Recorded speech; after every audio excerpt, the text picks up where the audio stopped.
seorang banker. Lalu kemudian saya pensiun dan mengambil keputusan untuk menjadi coach, mentor, dan juga fasilitator. Oleh karena itu, saya bisa bersama dengan teman-teman semua nih hari ini di sini. Nah, ini adalah beberapa dari klien saya ya yang pernah saya bantu untuk pelatihannya yang ada di slide. Nah, teman-teman, tadi Kak Lika sudah bilang bahwa webinar atau training ini adalah mengenai effective communication di dunia bisnis ya. Apa sih yang akan Anda dapat dari saya selama sesi 90 menit ke depan? Jadi yang pertama nih, Anda akan dapat tips komunikasi yang baik dan benar itu kayak gimana. Lalu yang kedua, konflik ya. Jangankan di tempat kerja, ya, kemudian dengan orang-orang yang berbisnis dengan kita. Sama pasangan sendiri aja ya, sama suami, istri, sama pacar aja kita bisa konflik. Yang penting kita tahu bagaimana caranya untuk menanganinya. Dan yang ketiga, nanti Anda akan dapat tips dari saya ya, bagaimana cara berkomunikasi dengan orang-orang yang ada di lingkungan kerja dan orang-orang yang ada di luar dari perusahaan tempat Anda kerja. Yang keempat, elevator pitch. Anda tentunya sudah tahu elevator, itu persamaan katanya adalah lift. Yang kalau kita ke mall itu kita naik dan turun itu naik lift. Kalau kita naik lift, kita nggak mau tuh lama-lama di dalam lift. Bener gak? Nah, jadi arti dari elevator pitch adalah bagaimana dalam waktu yang singkat seperti kita sedang naik lift, kita meyakinkan orang lain. Ya. Dan yang terakhir itu tantangan yang kita temui pada saat kita work from home atau WFH. Ada nggak? Wah, udah pasti banyak banget. Ya. Untuk tanya jawab, Anda tidak usah khawatir. Dalam sesi 90 menit ini saya menyediakan 3 kali sesi tanya jawab buat teman-teman. Mari kita mulai. Nah, pertanyaan nih. Ya, yang namanya komunikasi itu penting atau enggak sih? Jawabannya adalah super penting. Kenapa? Jadi begini, sikap Anda, ya, kemudian cara Anda ngomong, kata-kata yang Anda pakai, lalu kemudian cara Anda memperlakukan orang lain, itu akan menentukan Anda sukses atau tidak di tempat kerja. Nah, apa manfaatnya? Yang ke-1, kita itu nggak bisa kerja sendiri. Kita membutuhkan orang lain. Supaya kerjasama bisa jadi efektif, kita perlu menguasai cara komunikasi yang baik dan benar. Lalu, kalau kita tahu cara komunikasi yang benar, maka waktu kita itu kita fokuskan buat kerja.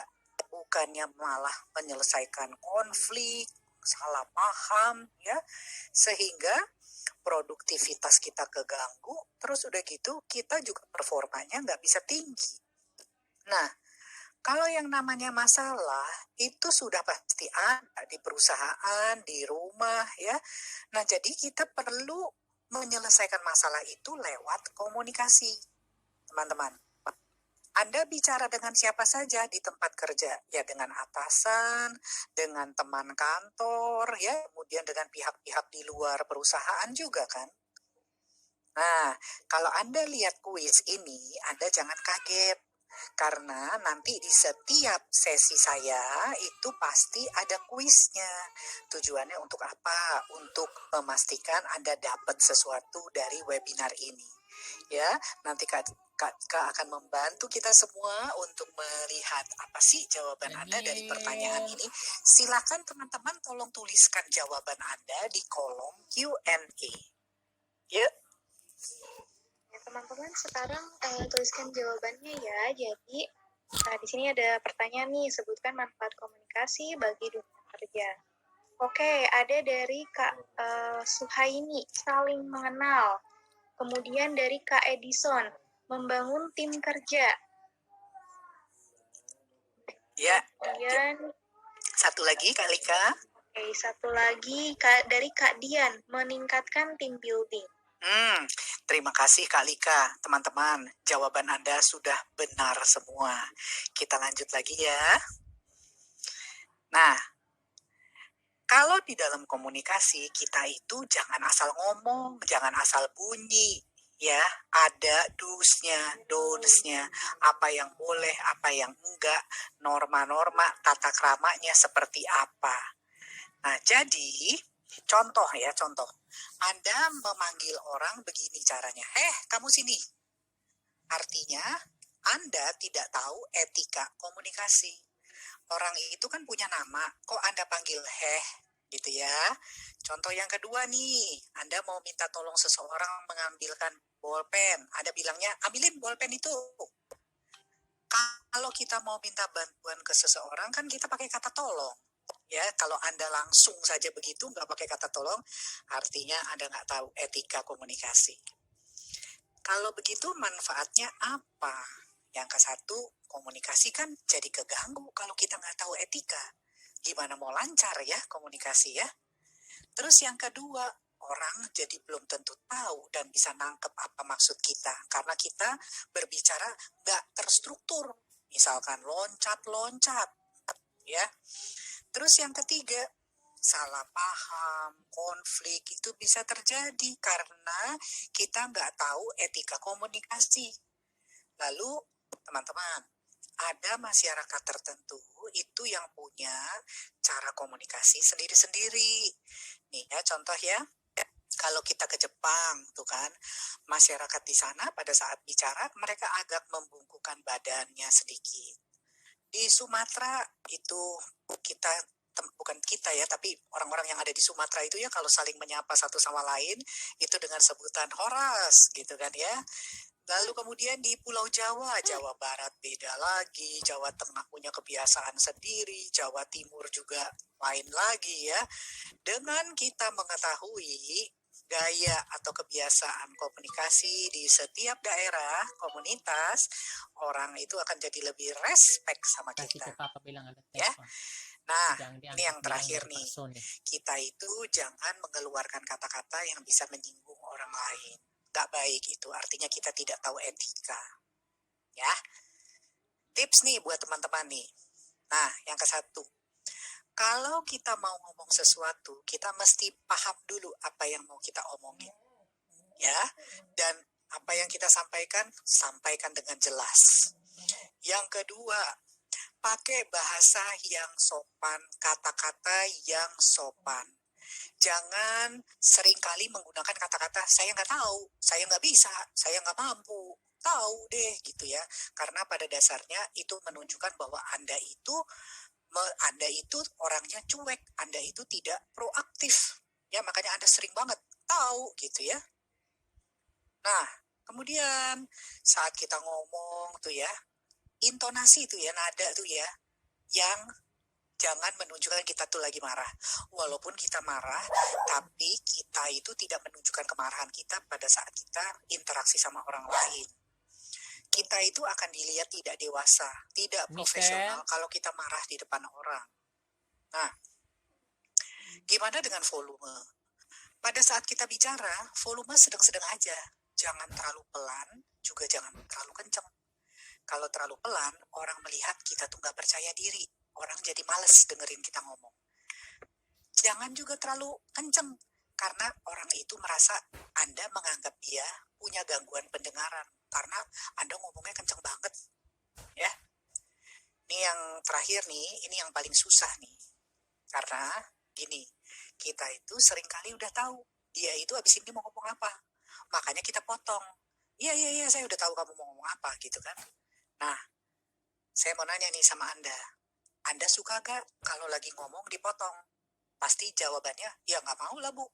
Kalau gitu, kita juga jangan lakukan itu ke orang lain yang pada saat kita sedang bicara sama orang tersebut. Nah, lalu teman-teman, kalau kita bicara, kalau kita diskusi, ya, ada orang yang pendapatnya beda sama kita. Kita itu jangan marah sama dia.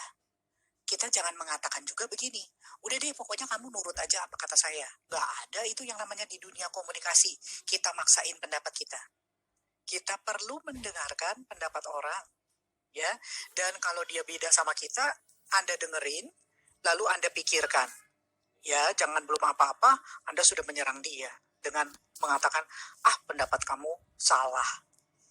Oke, terus ini nih, seringkali nih, saya pernah nih ya di dalam seminar tuh ya nanya ke seseorang ya, Dek, kenapa kamu membuat kalimat menggunakan kata-kata tuh yang asing ya? Terus udah gitu sih, peserta itu bilang, ya Bu, saya pakai kata-kata ini supaya orang melihat saya jadi keren katanya ya, cool gitu ya. Nah teman-teman, ini nih yang suka salah kaprah nih.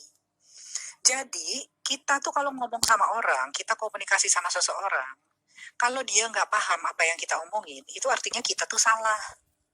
Jadi kita pakai kata-kata itu yang jejak bumi, yang kata-kata mudah dipahami. Ya, jangan pakai kata-kata yang sulit. Oke? Nah, berikutnya, kalau yang namanya orang kerja itu nggak bisa menghindar dari ngomong di meeting, presentasi, dan sebagainya. Ya, kalau Anda ngomong di meeting, Anda presentasi, pastikan Anda ngerti apa yang Anda omongin. Yang kedua, data, fakta itu harus mendukung. Ya, yang ketiga, nanti Anda bisa dapat nih peserta yang nyeleneh mengatakan begini, Bu Lastri, data yang dipakai ini nggak valid nih. Bu Lastri ini kelihatannya nggak pengalaman nih ya dalam memberikan materi ini, misalkan begitu ya. Kita jangan tersinggung, kita hadapi dengan elegan. Kita katakan terima kasih untuk masukannya, Kak. Terima kasih untuk masukannya Bu Lika. Data yang saya ambil itu dari sini dan dari tahun berapa. Ya jawabnya begitu saja. Nggak usah kita marah-marah dan mengatakan, kalau Bu Lika nggak suka silakan keluar. Nggak seperti itu. Itu menunjukkan kita itu nggak profesional. Oke? Nah, yuk sekarang kita tiba nih di pertanyaan kedua nih. Nanti Kak Lika akan membantu mencarikan apa jawaban Anda dari kolom Q&A. Silakan Kak Lika. Oke, pertanyaan kali ini adalah sebutkan etika berkomunikasi di lingkungan kerja. Silakan teman-teman tuliskan jawabannya di kolom Q&A. Oke, dari Kak Nadia Muna, atur volume dan nada bicara kita. Betul banget. Kemudian dari Kak Nadia Saputri dengan sopan santun. Dan dari Kak Nur Hayati. Wah, menghilang ini banyak banget ya yang. Oke, dari Kak Muhammad Mukhlas, jaga intonasi bicara. Betul. Banyak yang bilang berbicara dengan sopan. Iya, baik. Terima kasih Kak Lika. Teman-teman, dari jawaban yang Anda berikan, saya dan Kak Lika berpendapat bahwa Anda ini menyimak selama Anda ikut webinar ini. Jadi Anda bukan hanya 3D, datang, duduk, diem. 4D, maaf ya. Datang, duduk, diem, denger, gitu ya, 4D. Tapi Anda tidak bisa menjawab pertanyaan.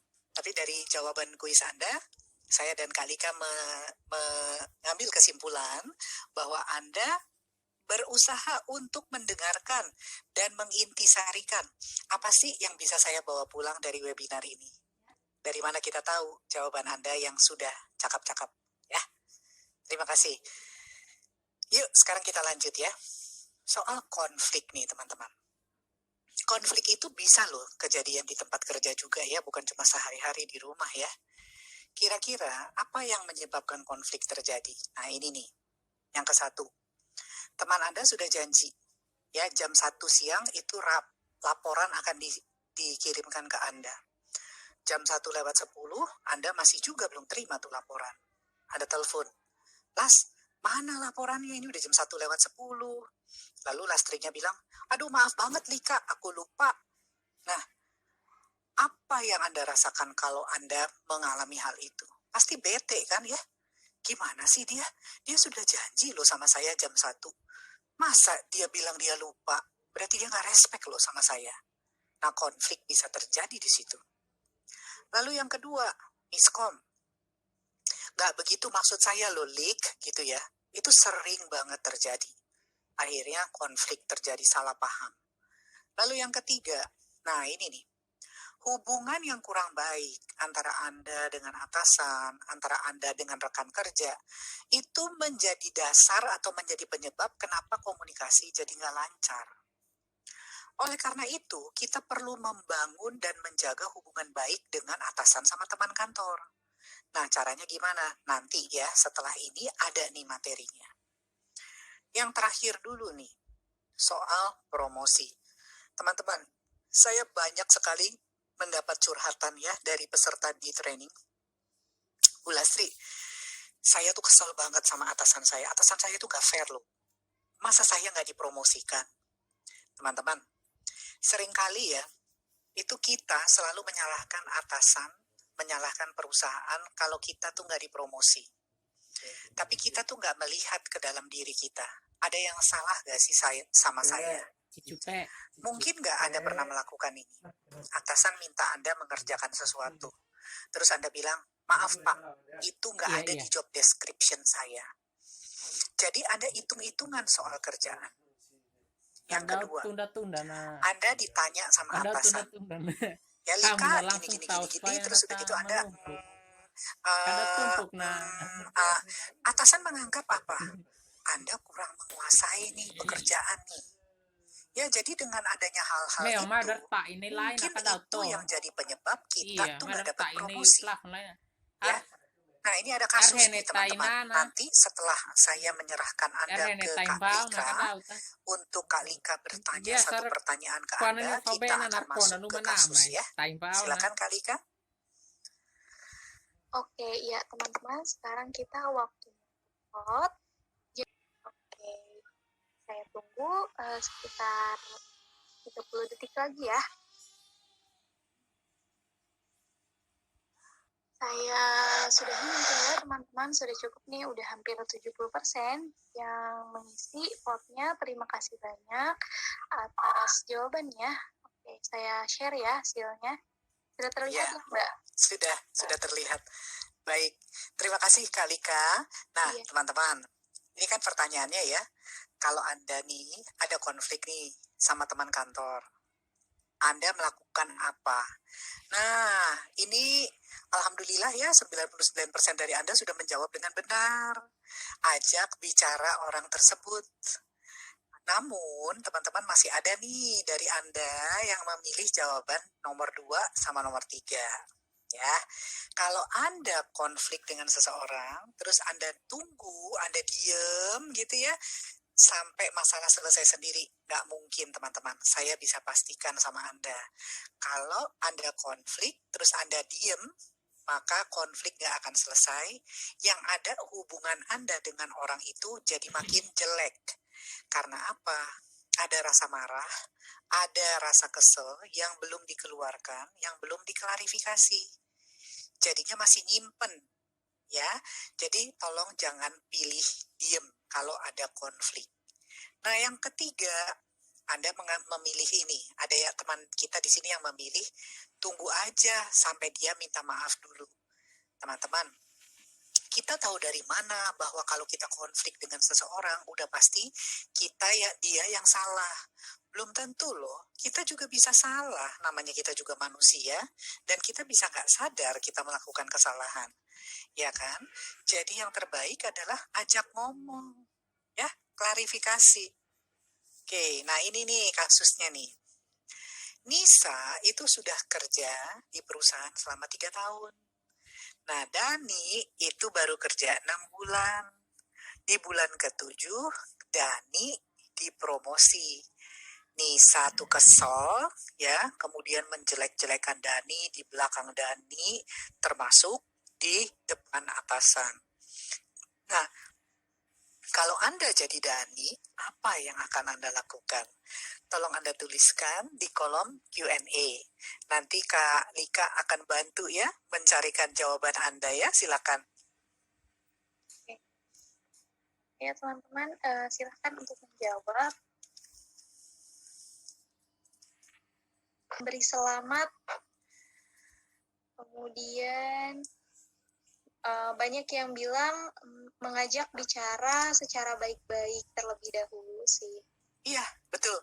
Terima kasih. Terima kasih Kak Lika. Nah, Oke. teman-teman, jawaban Anda tuh sudah benar. Ya, jadi caranya adalah Anda hampiri Lika, Anda hampiri Nisa. Lalu kemudian Anda ajak ngomong, Nis, saya mau bicara dong. Gini loh, saya kan dengar nih dari teman-teman kita, kamu tuh ngomong begini-begini mengenai saya.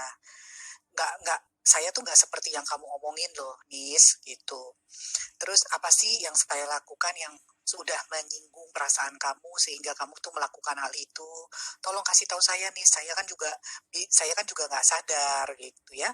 Lalu terus Anda bilang, Nis, kita ini kan satu tim. Gak enak kan di kantor nih kalau hubungan kita jadi seperti ini. Nah, kalau di awal Nisa melihat nih, Anda tuh tulus, Anda tuh ngomongnya tuh baik-baik ya, Anda memang mau menyelesaikan masalah sama Nisa, maka Nisa juga pasti akan membuka diri. Tapi kalau dari awal nih, Anda udah ngebentak-bentak, ya udah kasar ngomongnya, Nis, kamu ngomongin aku ya, di belakang aku ya, jangan pikir aku nggak tahu ya, aku tuh denger loh. Dan kamu tuh nggak bener loh ngomongin aku kayak begitu. Jangan dipikir aku tuh nggak tahu dan nggak denger ya. Nah kalau di awal aja Anda udah kasar, emosi, saya pastikan teman-teman masalah Anda sama Nisa nggak bakal selesai.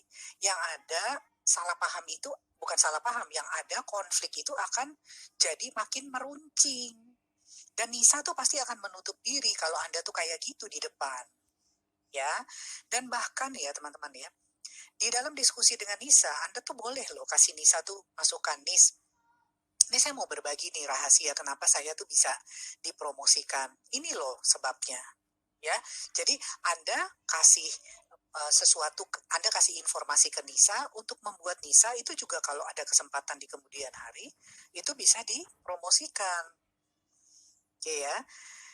Nah, jadi kalau Anda terlibat konflik, ya, itu ajak orang tersebut untuk bicara. Lalu tanya, ada masalah apa sih? Dan pada saat orang itu sedang cerita, Anda jangan motong, Anda dengerin. Ya, jangan dia baru mau ngomong. Jadi begini loh Lastri, udah, saya tuh udah tahu. Jangan dia lagi cerita, terus Anda bilang, kamu tuh nggak bener. Nanti yang ada, kalau Anda seperti itu, dia nggak mau ngomong lagi. Ya, karena Anda komunikasinya cuma satu arah. Anda nggak mau mendengarkan, Anda maunya Anda bicara didengarkan oleh orang tersebut. Nah, kalau memang Anda salah ya, ternyata ya, dari ngobrol begitu Anda tahu Anda salah ya, nggak ada salahnya loh Anda minta maaf. Karena gini, kalau kita salah, itu bukan berarti kita tuh bodoh. Tapi yang dinilai dari diri kita adalah kalau kita salah, kita berani nggak minta maaf. Ya, kalau kita salah dan kita berani minta maaf, urusan sudah selesai. Kemudian kita perbaiki. Oke? Nah, kalau kita terlibat konflik, sebelum selesai di akhir diskusi, kita sepakati. Jadi solusi yang kamu win, ya saya win juga, itu apa? Oke? Nah, kita pertanyaan lagi nih Kak Lika nih. Pertanyaan, silakan teman-teman, tolong dituliskan jawabannya di kolom Q&A. Nah, ini ada nih pertanyaan selanjutnya. Betul, terima kasih teman-teman. Ya, tanya, cari tahu masalahnya apa, tanya ya. Terima kasih Kak Lika. Kita lanjut ya teman-teman ya. Oke, jadi kalau terlibat konflik tuh jangan didiemin. Karena konflik gak akan selesai kalau Anda diamkan. Ya, sekarang kita komunikasi internal dengan teman-teman kantor, apa tipsnya, dan komunikasi eksternal. Yang ke satu, kalau kita bicara mengenai pekerjaan, kita mesti tahu ya, apa yang kita mau diskusikan. Kita mesti menguasai pekerjaan kita. Lalu, kita itu jangan menutup diri dari ide atau pendapat orang lain atau teman kerja. Kalau kita itu egois dan merasa bahwa pendapat kita udah yang paling benar, paling hebat, kita itu akan seperti katak dalam tempurung, teman-teman. Ya, jadi kita taunya tuh cuma itu doang, gitu ya. Contoh ya, misalkan ya, yang saya tahu itu ya Jakarta ke Bandung itu cuma naik kereta, ya cuma bisa naik kereta. Sebenarnya enggak loh, ya Jakarta ke Bandung, selain naik kereta, itu bisa juga lewat Puncak, bisa juga lewat Cipularang, ya, naik kendaraan, naik mobil ya, bukan naik kereta. Dan bisa juga Jakarta ke Bandung itu naik pesawat. Nah, kalau kita mau mendengar pendapat orang, ide orang, kita jadinya tahu sesuatu yang sebelumnya kita nggak ngeh, kita nggak punya informasi itu. Tapi kalau kita sudah menutup diri, kita merasa bahwa kita udah yang paling benar, orang juga nggak mau ngasih pendapat ke kita. Ya, nah yang kedua, ini karena kita sedang dalam masa pandemi ya, seringkali kita tuh komunikasi lewat layar kaca seperti ini. Jadi banyak menyebabkan kemungkinan terjadi salah paham atau miskomunikasi. Jadi kita meeting, kita gathering, kita kumpul ya dengan teman-teman kantor kita adakan pertemuan rutin lewat berbagai macam media yang karena belum bisa face to face ya, nggak ada masalah. Supaya mengurangi kemungkinan salah paham. Nah, teman-teman, tadi saya katakan, kalau hubungan kita dengan atasan, dengan rekan kerja itu sudah buruk, maka komunikasi itu bisa jadi terganggu. Jadi caranya gimana? Kita bangun hubungan yang akrab dengan mereka.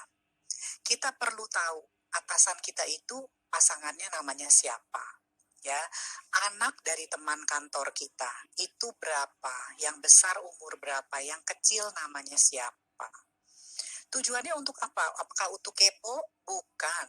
Contoh ya, Anda tahu bahwa teman Anda hari Jumat itu anaknya sakit panas, pulang cepat. Hari Senin, teman Anda itu masuk kantor, Anda tanya, Lastri, gimana anakmu yang kecil? Udah mendingan belum panasnya? Teman Anda itu pasti akan kaget dan senang. Karena apa? Menunjukkan Anda peduli sama dia. Nah, karena teman Anda merasa Anda peduli, hubungan itu menjadi akrab, dan komunikasi itu akan jadi lebih lancar. Makanya nggak usah heran kalau ada orang yang meminta sesuatu dari orang yang bekerja di unit lain itu susah banget, tapi pada saat kita minta itu gampang banget kita dapatnya. Karena apa? Karena hubungan yang sudah kita bangun selama ini. Lalu yang nomor 4, kita itu kalau melihat ada masalah di tempat kerja, kita jangan cuek. Bodo amat gitu ya, itu nggak ada hubungannya dengan saya. Tapi proaktif, ya kita cari tahu masalahnya apa, ada nggak yang bisa saya bantu. Ya, orang itu suka banget sama orang proaktif, apalagi atasan. Nah, soal humor teman-teman.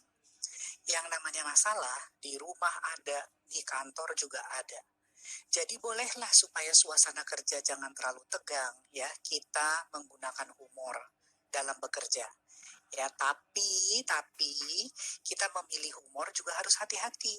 Jangan menggunakan humor yang bisa menyinggung perasaan orang lain. Contoh, pas habis PSBB kamu kelihatannya lebih subur ya. Nah, artinya apa? Anda bilang saya gemuk kan? Jangan. Kita juga nggak mau dibilang lebih subur. Jadi kita juga jangan bercandain orang dengan kata-kata itu. Lalu, kalau Anda lihat nih, Lastri sama Lika itu konflik. Padahal sebabnya tuh cuma karena salah paham. Anda nawarkan diri. Lastri, Lika, gak enak loh. Suasana kerja jadi keganggu gara-gara kamu sama Lika gak ngomong. Mau gak nih saya mediasiin? Ya, saya ajak kamu ketemu, saya ajak kamu sama Lika ketemu, kemudian saya bantu deh untuk ngomongin. Ya, karena gini, kalau yang namanya orang tuh konflik ya, kalau udah sampai parah banget tuh di kantor ya, dalam perjalanan pergi ke toilet nih, Lastri sama Lika nih ya, Lastri buang muka ke kiri, Lika buang muka ke kanan gitu. Coba Anda bayangkan aja tuh suasana kerja jadi kayak gimana di kantor. Ya kan? Nah, kalau soal senyum, saya ingat tuh sama omongan ibu saya ya. Katanya gini, Lastri, kalau kamu tuh mau dapat rezeki, keluar dari rumah harus selalu senyum. Jangan jutek. Ya, makanya teman-teman kalau di kantor tuh jangan pasang wajah yang judes. Karena orang itu nggak mau, males interaksi sama orang yang jutek. Ya, Yang terakhir, ini paling gak gampang. Dulu ya, waktu kita sekolah ya, kita tuh diajarin membaca, kita diajarkan menulis, tapi kita tuh gak diajarkan mendengarkan. Makanya seringkali masalah komunikasi, miskom, itu terjadi karena apa? Karena kita nggak dengar, kita nggak mendengarkan pada saat orang itu sedang bicara sama kita. Oke ya. Nah, yuk kita masuk dulu ke kuis. Teman-teman, tolong tuliskan di kolom Q&A. Terima kasih Kak Lika, terima kasih ya teman-teman ya, sudah menjawab pertanyaan kuis ini dengan benar ya. Oke, nah sekarang kita sampai nih di Q&A, sesi Q&A kita nih yang pertama. Kak Lika akan membantu nih teman-teman ya untuk membacakan apa pertanyaan dari Anda buat saya jawab. Ya, silakan Kak Lika. Ya, pertanyaan pertama dari Kak Taufik. Kak, bagaimana cara menghadapi audiens yang susah untuk diajak berbaur ketika dalam sebuah seminar? Oh, gini teman-teman, kalau misalkan, terima kasih ya Kak Lika ya. Jadi kalau misalkan audiens itu susah diajak bergaul, mungkin karena pertemuan baru pertama kali ya. Jadi ada orang tuh yang memang tuh dilahirkan itu yang introvert, yang nggak terlalu suka komunikasi dengan orang, interaksi dengan orang. Dan ada juga orang yang ekstrovert. Ya mungkin teman kita ini, kakak yang bertanya ini adalah orang yang ekstrovert. Jadi walaupun baru ketemu dengan orang pertama kali, tapi sudah nyaman. Kita nggak bisa menyamakan diri semua orang itu sama dengan kita. Jadi kalau ketemu orang kita udah langsung menyapa, ramah, senyum, ya, mau ajak ngobrol, nanya-nanya. Ada orang yang nggak bisa seperti itu. Ya, ada orang yang nggak nyaman gitu ya. Jadi orang tersebut butuh waktu dulu beberapa lama itu untuk kenal dulu. Nanti setelah itu baru bisa interaksi.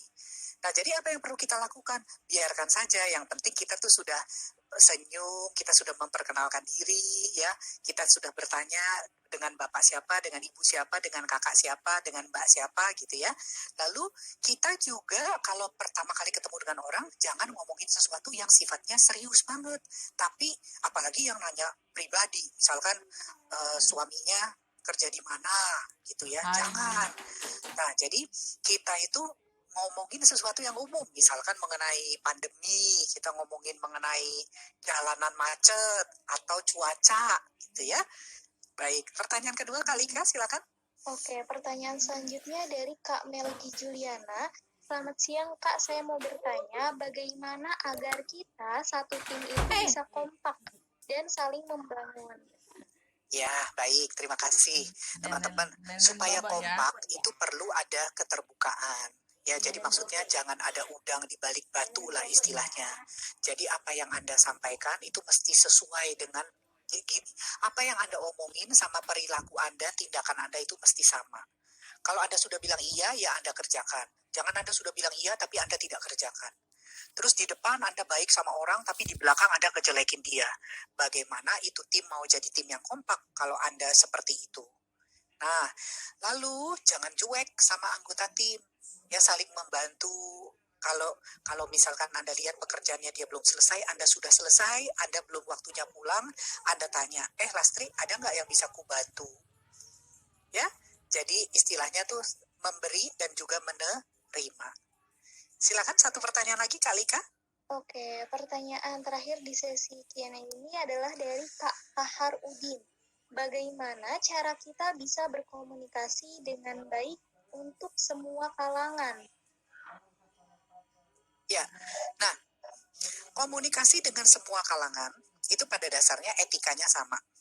Ya, yang pertama itu kita hormat dengan orang tersebut. Caranya gimana? Kita mesti tahu dulu namanya siapa. Jadi kita sapa namanya. Lalu selama kita komunikasi dengan orang tersebut, kita panggil namanya. Jangan cuma sekedar menyebut bapak atau ibu, tapi Ibu Lastri, kakak Lika, gitu ya kita sebut.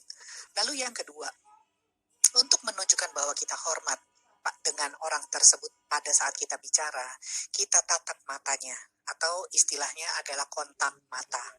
Ya, jadi kalau kita lagi ngomong sama seseorang nih ya, siapapun itu ya, jangan sambil nyetek-nyetek bolpen ya, jangan sambil melihat handphone gitu ya, itu jangan.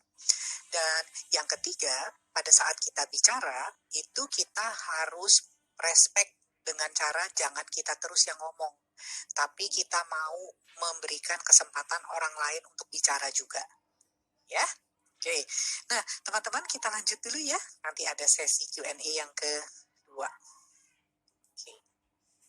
Nah, ini nih komunikasi eksternal nih. Maksudnya apa? Itu adalah dengan pihak-pihak di luar perusahaan kita. Nah, kalau Anda lihat nih yang di sebelah kiri nih ya, komunikasi dari perusahaan ke eksternal. Itu bisa lewat brosur, bisa lewat poster, bisa lewat billboard tuh ya. Kalau yang di sebelah kanan, itu komunikasi orang luar ke dalam perusahaan. Gimana caranya? Untuk informasi Anda, sekarang ini banyak banget perusahaan yang websitenya itu sudah ada chatbotnya. Jadi kalau orang mau nanya sesuatu yang pertanyaannya generik tuh ya, sering banget ditanya ya, si chat robot itu udah bisa menyediakan jawaban-jawabannya. Ya, atau bisa juga orang dari luar itu mau nanya sesuatu ke perusahaan bisa lewat email. Ya, nih pesan saya nih buat teman-teman nih. Saya masih sering lihat loh sekarang ya. Orang itu curhat di sosial media. Saya tuh bete banget sama atasan saya soalnya dia tuh gini. Saya udah gak betah kerja di perusahaan saya nih gitu ya. Teman-teman, sosial media itu jangan dipakai buat curhat. Ya, sosial media itu adalah untuk tempat kita taruh foto, kita lagi makan es krim, kita lagi jalan-jalan kemana kita taruh gitu ya, untuk supaya teman kita banyak ya, memori kita punya tempat buat kita simpen. Tapi kita jangan curhat mengenai kejelekan orang, mengenai apa yang kita rasakan, ya itu di media tersebut, karena itu dibaca oleh sejuta orang. Nah, jangan lupa juga bahwa HRD itu sebelum memutuskan mau merekrut kita atau tidak, secara umum HRD itu akan melihat dulu ke sosial media kita. Ya, apakah kita itu memang patut direkrut atau enggak? Kalau belum apa-apa sih HRD udah menemukan bahwa Anda itu sering menjelek-jelekan, menyalah-nyalahkan perusahaan. Anda silakan jawab sendiri. Menurut Anda, apakah Anda yang akan dipilih? Ya, jadi jangan jelek-jelekan atasan, perusahaan, orang lain di sosial media sama siapapun. Ya. Nah, terus gini. Mungkin saat ini beberapa dari Anda sudah menjadi pemimpin, punya anak buah, atau di kemudian hari Anda akan memimpin juga.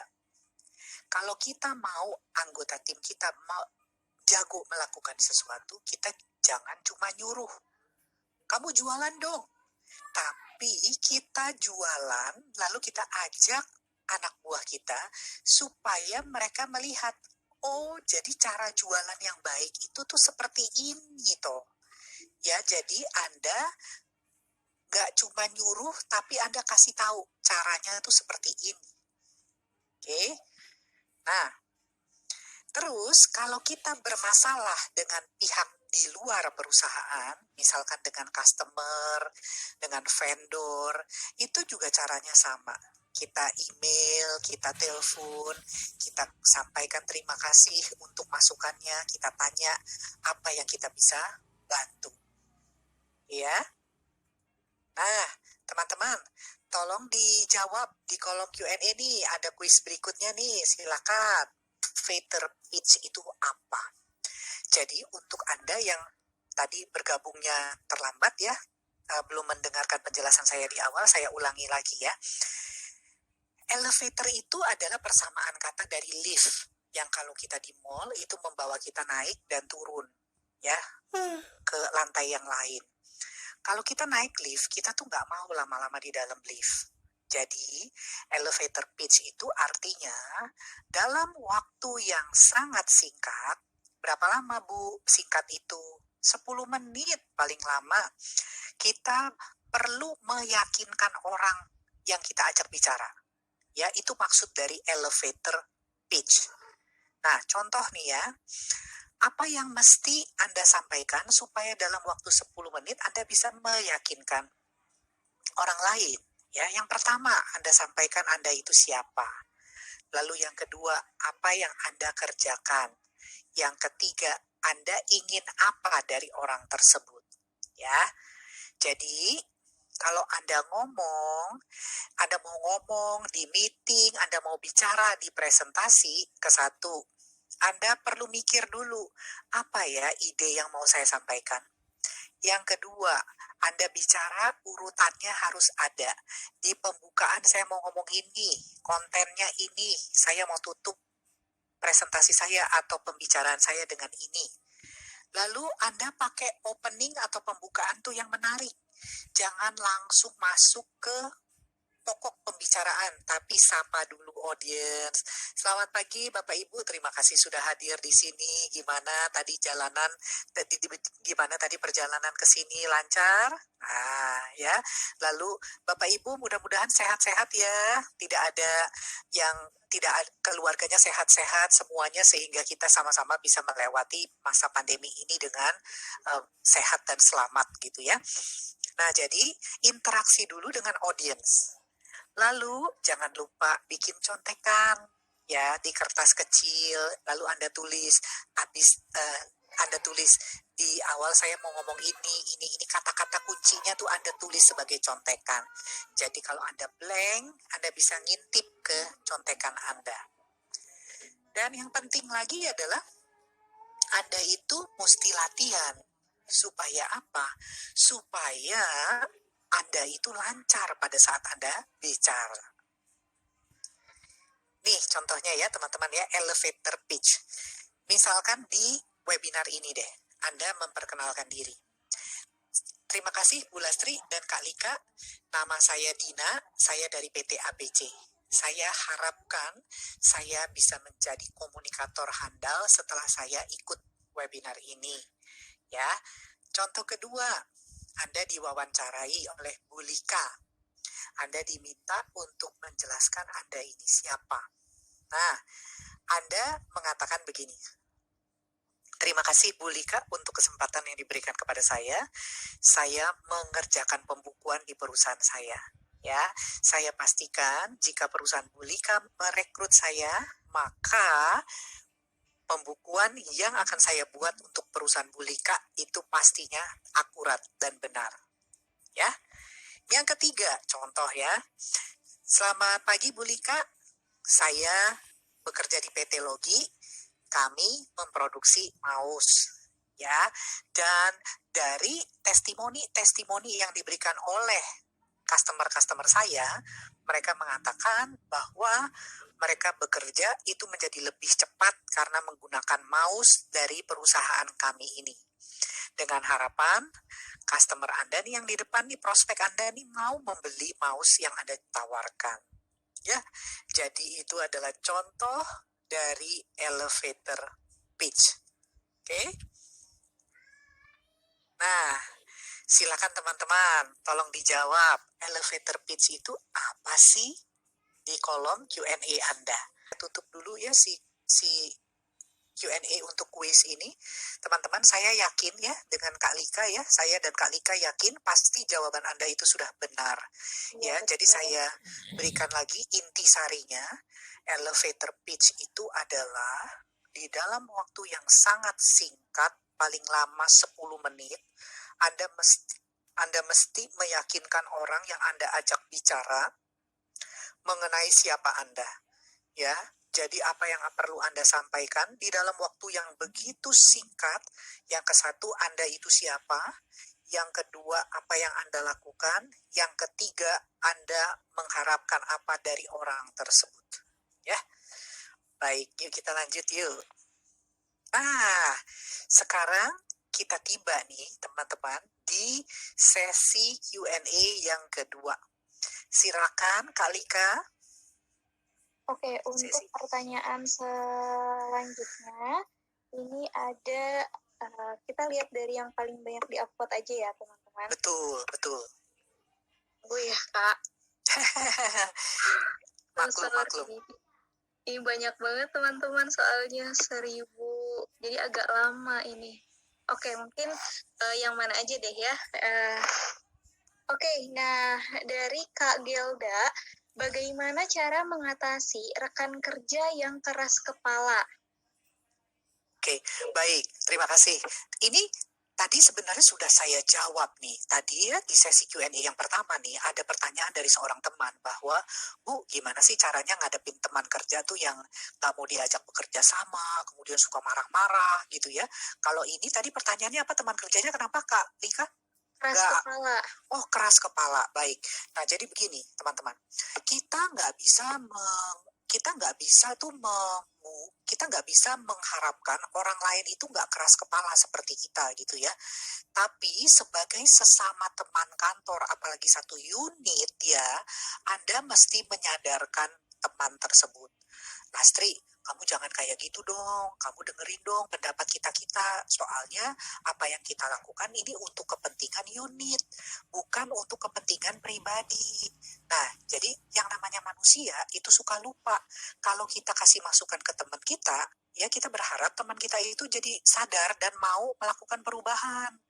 Karena kalau Anda diem aja ya, Anda nggak kasih masukan ke teman Anda yang keras kepala itu, dia belum tentu tahu loh apa yang dia salah. Ya, oke. Silakan Kak Lika, pertanyaan selanjutnya. Pertanyaan selanjutnya dari Kak Astri, bagaimana dengan dialek atau cara bicara kita yang berbeda? Jadi tanpa kita sadari, ternyata orang tersebut tersinggung dengan ucapan kita. Ya, teman-teman, memang ya kita tuh berasal dari berbagai macam suku, kemudian kita dari berbagai macam pulau ya di Indonesia ya. Nah, jadi seringkali tuh kita tuh punya satu dialek ya yang kita tidak bisa hindari. Cuma begini, kalau dialek kita itu sampai menyinggung perasaan dari orang lain ya, yang perlu kita lakukan adalah kita perlu belajar untuk menghilangkan dialek itu sedikit-sedikit. Caranya gimana? Latihan di depan kaca, kemudian rekam. Ya, jadi dari rekaman itu kita dengarkan, kita dengerin nih. Kita masih ada berapa kali sih menyampaikan dialek lagi. Jadi kita kurangi dengan kita terus mendengarkan, kita latihan, dengerin, latihan, maka lama-lama dialek itu akan semakin berkurang, teman-teman. Ya, baik. Silakan pertanyaan selanjutnya, Kak Lika. Oke, pertanyaan selanjutnya dari Kak Fajar. Jika seorang pemimpin itu otoriter, meminta stafnya untuk menyelesaikan tugasnya secara tepat waktu, namun malah mencontohkan tugasnya beliau saja dilalaikan. Nah, itu bagaimana? Oke, teman-teman, kita tidak bisa memilih atasan. Ya, kalau atasan kita itu seperti itu ya, nanti nih kalau Anda jadi atasan, Anda jangan kayak gitu. Karena Anda tuh membuat hidup banyak orang tuh jadi susah, ya.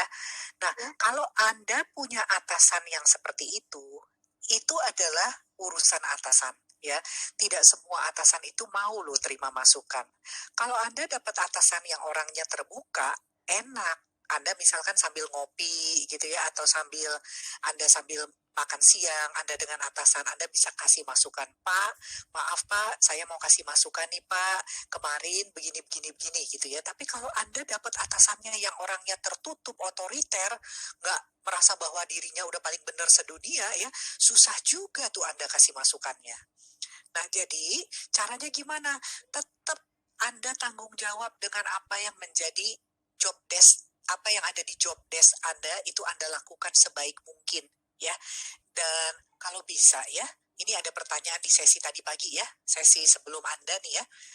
Bu, gimana sih caranya supaya membuat atasan suka sama kita? Caranya apa? Proaktif. Jadi artinya apa? Gini, atasan minta Anda nyerahin laporan itu hari Jumat, Anda hari Rabu udah kasih. Jadi atasan itu seneng. Wah, Anda cepet banget ya, saya ngarepinnya Jumat, tapi Anda udah ngasih di hari Rebo. Oke? Baik, kita tutup dulu ya, Kak Lika ya. Nanti kita lanjut lagi ya, Q&A-nya.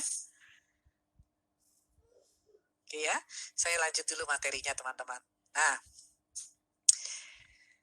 tantangan komunikasi saat WFH, ada atau enggak? Jawabannya banyak banget ya. Nih, contohnya nih. Anda jam 10 tuh dicari sama teman kantor. Anda ngilang, ya. Tiba-tiba jam 3 Anda baru muncul. Kasian loh. Kalau kita WFH, terus udah gitu kerjaan kita ditunggu sama teman lain untuk dia mengerjakan sesuatu, dia nggak bisa mulai karena dia nggak terima-terima kerjaan dari kita. Jadi selama WFH itu jangan slow response atau ngilang. Ya. Terus yang kedua, karena Anda tidak punya ruangan khusus, ya ruangan khusus nih untuk kerja, jadi Anda kerja di atas ranjang. Bawaannya maunya rebahan terus sering ketiduran, makanya suka slow response. Ya terus terdistraksi ya. Anda lagi meeting tukang somai, "Neng, somai," gitu ya. Nah, kemudian si Mbok ya udah waktunya makan siang, mau ke pasar beli gado-gado, nanya sama Anda, "Non, cabenya berapa gado-gado?" Ya padahal Anda lagi presentasi gitu ya. Belum lagi kuota juga terbatas, kemudian internet di rumah biarpet gitu ya. Nah, ada lagi. Anda lagi mau meeting sama atasan Anda. Tiba-tiba pasangan Anda teriak, "Papa, susu si Ade habis. Pergi ke supermarket, tolong, Pak. Si Ade udah gak punya susu." Kalau Anda gak dengerin, nanti Anda dicuekin seharian. Ya, kalau Anda dengerin, ya gimana ini udah mau meeting sama atasan atau Anda udah punya jadwal mau bikin laporan ya. Time management jadi keganggu deh. Nah, terus dengan adanya WFH nih kita nggak bisa face to face ya, ketemuan ya. Itu terpaksa perlu lewat layar kaca seperti ini komunikasinya ya. Miskom itu bisa loh terjadi. Oke. Nah, tapi gini teman-teman. Dengan adanya teknologi yang sudah canggih saat ini, ya, sebenarnya work from home itu nggak menjadi halangan. Kita bisa pakai email, kita bisa lewat telepon kalau urgent, ya. Lalu kemudian bisa chat lewat WhatsApp, lewat Telegram, banyak banget. Lalu lewat media conference kayak begini nih, itu juga alatnya kan banyak banget aplikasinya. Ada Zoom, ada Google Meet, ada Webex, ada Skype. Wah, pokoknya banyak banget deh. Ya, cuma memang ada tips nih dari saya nih. Walaupun kita itu WFH, tapi tanggung jawab kita tuh sama kalau kita WFO, work from office. Jadi kalau kita punya kerjaan-kerjaan pribadi itu ya, misalkan nih, Anda kan punya WhatsApp grup TK, SD, SMP, SMA, dan sebagainya. Itu kan sesuatu yang sifatnya pribadi. Itu Anda lakukannya tuh sore sesudah jam kantor. Atau lagi makan siang sebentar, itu boleh. Ya, jadi jangan lagi jam kantor, terus udah gitu ada main-main atau bercanda-bercanda di WhatsApp. Ya, kemudian browsing-browsing barang murah di platform belanja yang warnanya merah, Anda bandingkan dengan yang warnanya hijau, misalkan gitu ya. Nah, terus jangan suka ngilang. Kasihan teman kantor Anda yang nungguin hasil kerjaan Anda. Ya, terus pastikan komunikasi sama teman kantor tuh dijaga. Bisa lewat segala macam media. Ya. Nah, internet tuh ya, kuota pastikan Anda isi yang cukup biar lagi meeting tuh nggak tiba-tiba Anda ngilang karena kuotanya habis. Ya, lalu ini soal tatap muka. Teman-teman, media komunikasi itu banyak banget. Jadi kalau WFH itu nggak efektif sebenarnya nggak ya, karena sekarang ini udah zamannya digital. Oke, sekarang kita lanjut dulu nih dengan kuis nih, Kak Lika. Oke, baik. Nah, teman-teman, kita itu bukan Superman. Ada masalah-masalah di dalam pekerjaan yang tidak kita bisa selesaikan sendiri. Perlu kita eskalasi ke atasan. Eskalator kan Anda tahu yang membawa kita naik ke atas. Eskalasi itu artinya kita membawa masalah kita ke atasan untuk minta bantuan ke beliau. Nah, saya sering ditanya, Bu, masalah yang kita perlu eskalasi ke atasan yang seperti apa?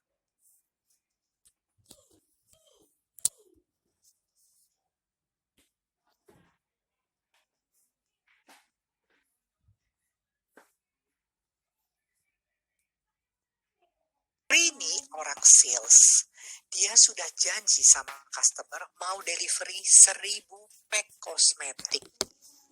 Tiba-tiba Rini menghubungi customer dan mengatakan, Bu, yang ready cuma 500. Kemungkinannya itu ada dua. Satu, customernya marah, gak mau ngambil orderan sama sekali.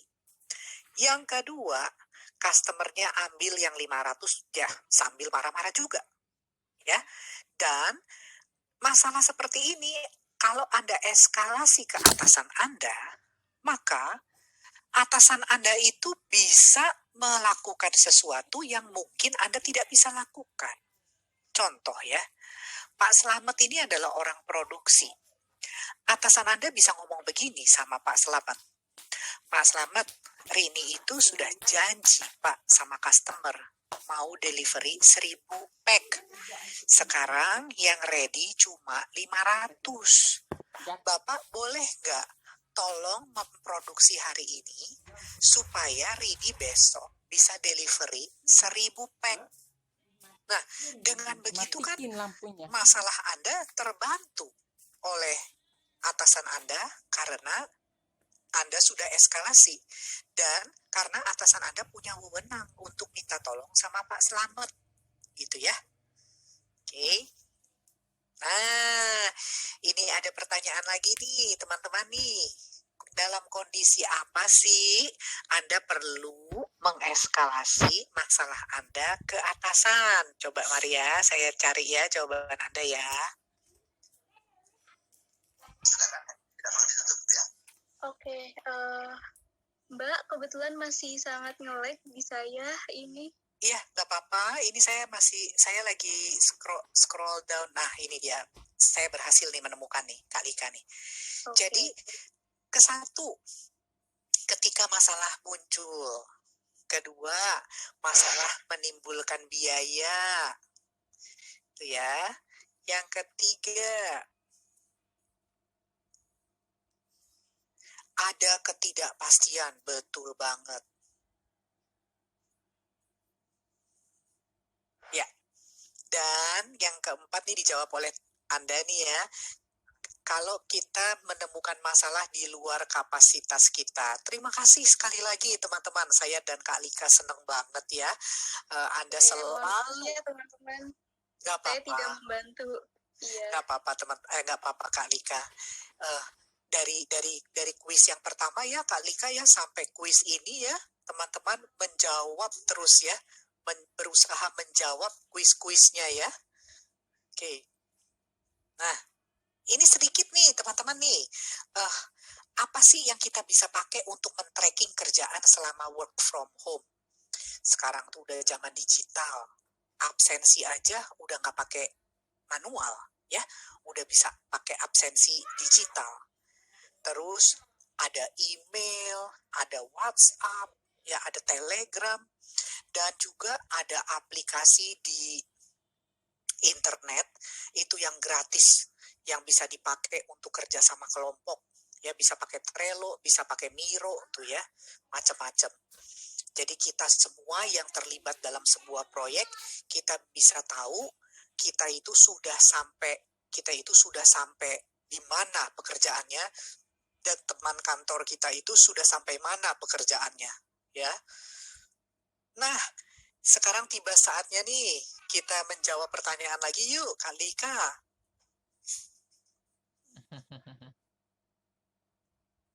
Hilang deh. Q&A ya, saya bacakan pertanyaan. Ini ada dari Kak Sri Rahmawati.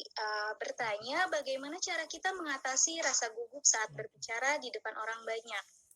Nah, Teman-teman, pertanyaan ini pasti selalu ada nih Kak Lika di dalam setiap webinar ya. Iya, betul. Banyak banget yang bertanya. Iya. Nah, coba Anda ingat-ingat deh. Saat Anda mau presentasi, apa sih yang ada di pikiran? Jangan-jangan tuh ya, yang ada di pikiran tuh gini. Aduh, ini yang hadir di presentasi saya penggede-penggede gitu ya. Lama, ini yang hadir di rapat saya itu orang-orangnya udah pada senior semua. Nanti pasti deh mereka tanya sesuatu saya nggak bisa jawab. Nah, kalau Anda mau bicara, Anda mau presentasi, yang ada di pikiran itu yang negatif, saya pastikan Anda pasti gugup.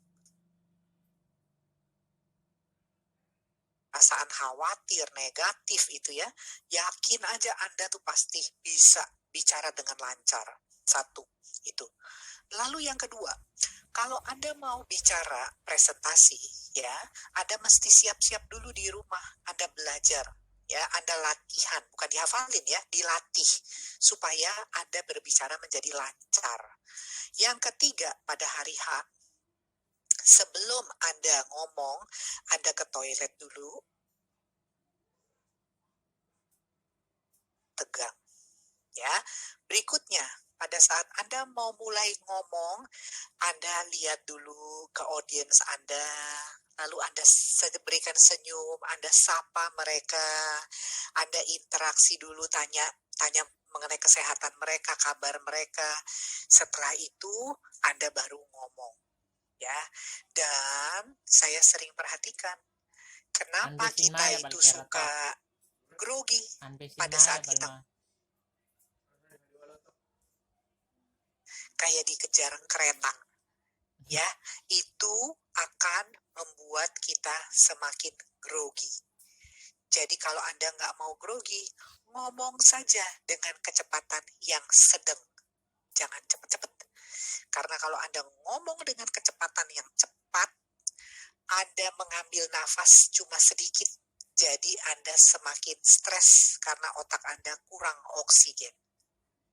Ya, silakan Kak Lika. Oke, selanjutnya adalah dari Kak Masti Simanulang. Pertanyaannya, Kak, bagaimana cara memulai sebuah komunikasi atau percakapan? Karena terkadang sering ada rasa segan atau rasa canggung. Baik, memang kalau baru mau memulai komunikasi itu ya, apalagi sama orang yang nggak kenal, sama orang baru tuh ya, kita pasti ada rasa canggung gitu ya. Nah, jadi yang membuat kita canggung itu sebenarnya apa? Pikiran kita. Kita punya rasa takut. Ya, takutnya nanti dia nggak welcome saya. Takutnya nanti dia begini, takutnya nanti dia begitu. Nanti pendapat dia mengenai saya tuh apa ya? Saya gini gitu ya. Nah, karena ada rasa khawatir, takut dan sebagainya, akhirnya keluarlah rasa canggung itu. Jangan seperti itu, teman-teman. Kita kalau mau berhasil di dalam dunia kerja, di masyarakat, kita perlu luwes dalam komunikasi.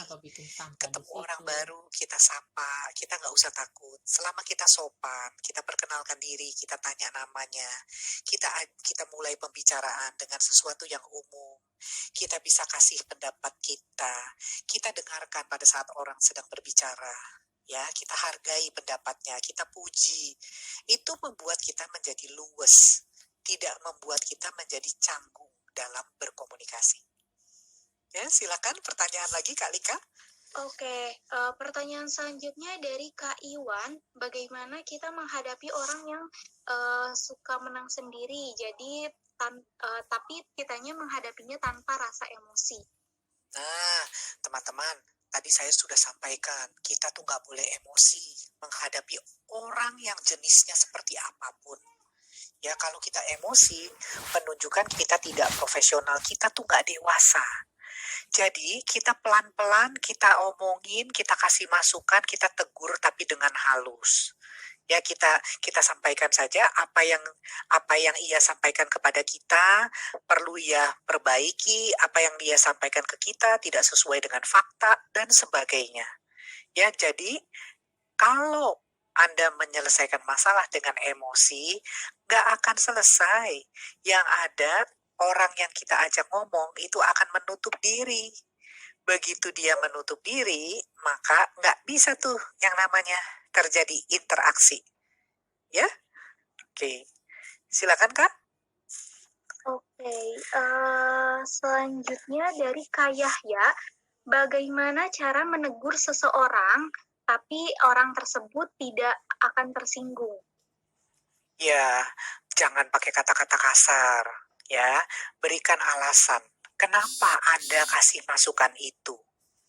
Jadi Anda fokusnya di faktanya saja. Ya, contohnya gini ya.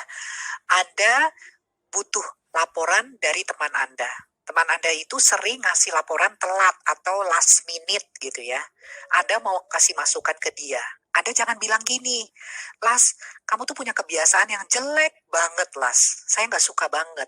Kamu tuh orangnya lelet, kalau ngasih laporan tuh suka telat. Jangan seperti itu. Jadi Anda fokus di faktanya. Jadi Anda ngomongnya begini, Astri, sudah beberapa kali ini kamu ngasih laporan itu lewat setengah jam, lewat 1 hari dari deadline-nya. Jadi apa akibatnya? Akibatnya laporan yang saya mesti bikin menggunakan data kamu itu telat juga ke atasan. Dan efeknya apa? Atasan marah dengan kita semua yang ada di unit ini. Ya, jadi Anda jangan menyerang pribadi dia, tapi Anda fokus kepada masalahnya. Masalahnya bukannya dia lelet, tapi masalahnya laporan yang Anda terima dari dia itu telat. Ya, mudah-mudahan Anda bisa melihat bedanya tuh di mana. Oke, silakan Kalika. Oke, selanjutnya dari Kak Wel Afriani, bagaimana sikap kita ketika ada yang menjelekan kita dari belakang sehingga kinerja kita itu dinilai buruk oleh atasan? Ya, teman-teman, kalau Anda tahu siapa orangnya yang menjelekkan Anda, seperti kasus Nisa, Anda ajak bicara baik-baik. Kalau bisa itu, bicaranya itu sambil ngopi, sambil makan siang, sambil nongkrong bareng, supaya suasananya itu nggak serius, kaku gitu ya. Ya Anda buka dengan wajah yang tulus, ya tetap tetap nggak emosi. Anda bilang, Las, aku denger loh dari teman-teman, katanya kamu tuh ngomong begini-begini ya, termasuk juga ke atasan kita. Apa bener? Aku tuh nggak seperti itu. Jadi Anda kasih tahu ke teman Anda ini bahwa Anda tuh tahu loh, dia tuh ngomongin Anda di belakang. Jadi kalau Anda nggak ajak ngomong, teman Anda ini akan terus-menerus melakukan hal itu. Ya, jadi Anda langsung saja ajak orangnya, lalu Anda ajak dia bicara. Dan di sisi lain, selama Anda bisa menunjukkan performa Anda sebenarnya tidak perlu khawatir. Ya, kecuali kalau Anda misalkan suka ngilang, kalau diminta atasan mengerjakan sesuatu suka nggak tepat waktu. Nah, atasan jadinya akan terpengaruh dengan informasi yang didapat dari orang lain. Tapi kalau atasan lihat Anda nggak seperti itu, Anda tidak usah khawatir. Ya, satu pertanyaan lagi Kak Lika sebelum kita akhiri. Oke, satu pertanyaan lagi dari Kak Budi. Bagaimana cara kita menegur atasan yang semena-mena dengan rekan kerja? Bagaimana cara kita mengkomunikasikannya dengan enak? Teman-teman, kita itu nggak bisa negur atasan. Ya, atasan itu yang milih tuh bukan kita. Kita dipilih oleh atasan. Jadi, usul saya ya, kalau Anda nanti jadi atasan, Anda jangan melakukan hal itu semena-mena dengan anggota tim. Ya, tapi kalau Anda dapat atasan yang kebetulan orangnya itu mau terima masukan dan nggak marah kalau Anda kasih usulan ya, dan atasan itu tipenya gini yang nanya ke Anda dan teman-teman. Teman-teman, saya amat sangat terbuka dengan masukan yang mau Anda sampaikan untuk perbaikan saya. Nah, kalau atasan itu Anda dapat atasan yang tipenya kayak begitu, Anda beruntung banget. Artinya, Anda bisa kasih masukan tentu saja dengan sopan, dengan nada yang tidak membuat atasan merasa tidak nyaman. Anda sambil bercanda sedikit juga boleh. Itu loh Pak, kemarin saya tuh itu loh Pak, kemarin Lastri itu disalahin sama Bapak. Sebenarnya Pak, Lastri itu nggak salah Pak yang kemarin. Bapak keliru Pak, karena sebenarnya Ya, begini misalkan lah begitu. nanti deh. Tapi kalau dapat atasannya yang ya. otoriter, yang nggak mau terima masukan, Anda nggak bisa tuh melakukan hal itu. Ya, oke. Nah, teman-teman, saya dan Kak Lika ingin mengucapkan terima kasih. Anda sudah hadir di webinar ini di hari Minggu, ya, di hari libur. Anda berpartisipasi dari awal sampai dengan akhir, menjawab pertanyaan semuanya dengan lengkap dan dengan benar. Saya dan Kak Lika apresiasi banget. Untuk Anda yang masih dalam proses mencari kerja, saya sarankan untuk tidak menyerah. Ya, 1, Anda lihat lagi deh, CV Anda itu sudah bagus atau belum. Anda boleh cek di internet, itu banyak banget contoh CV itu yang bagus. Ya, lalu yang kedua, isi diri Anda dengan pengetahuan baru, ya, dengan ilmu baru, supaya Anda itu beda dengan kandidat-kandidat lain yang juga sedang nyari kerjaan. Anda bisa pergi ke Skill Academy, Anda lihat apa training yang bisa Anda dapatkan dari Skill Academy.